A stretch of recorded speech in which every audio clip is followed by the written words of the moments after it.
Things have been pretty quiet around the office here at the National since the news, the exultant news, of the discovery of one of the ships, Erebus or Terror, from the legendary Franklin expedition. Now, knowing Peter's fascination with the North and his real fascination with Franklin's sad saga, I can report that he is containing his excitement very well indeed.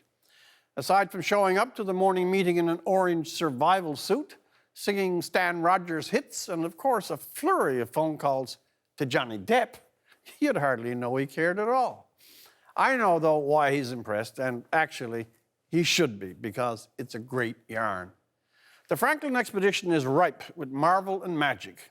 It was a quest, a grail search on both ends. The expedition itself was a quest, and for a century and a half, the compulsion to learn what really happened to the expedition was also a quest.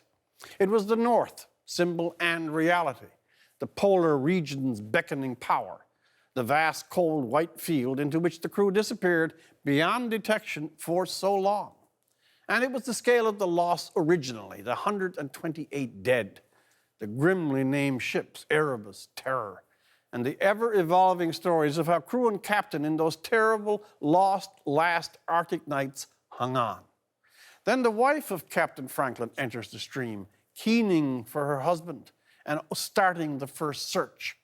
All these elements fused, the heroism, the foolhardiness, the desolation, and the bravery, the grievous loss, and the widow's tale. This story was charged with mythic power. And myth is deep history. Every country has stories of origin or triumph or loss. In fact, every country needs them. And ours, being a young country, perhaps has more need of them than others. Super critic Canadian Northrop Frye spent a whole lifetime alerting us to the importance of national myth. It is the story that precedes all other stories.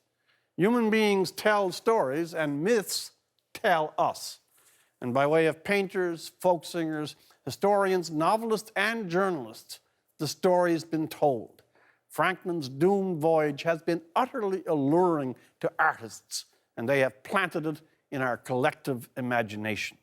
So, the quite superb efforts by the Franklin research team at Parks Canada to search and locate one of those two vessels, those fatal barks, is an excellent moment for lovers of Canadiana. And we haven't just found a ship. Science has opened a path to history, and they have met in common purpose and re-enlivened a great fragment of our nation's common story. And as for Peter, I can call him captain for just one more day. For the National, I'm Rex Murphy.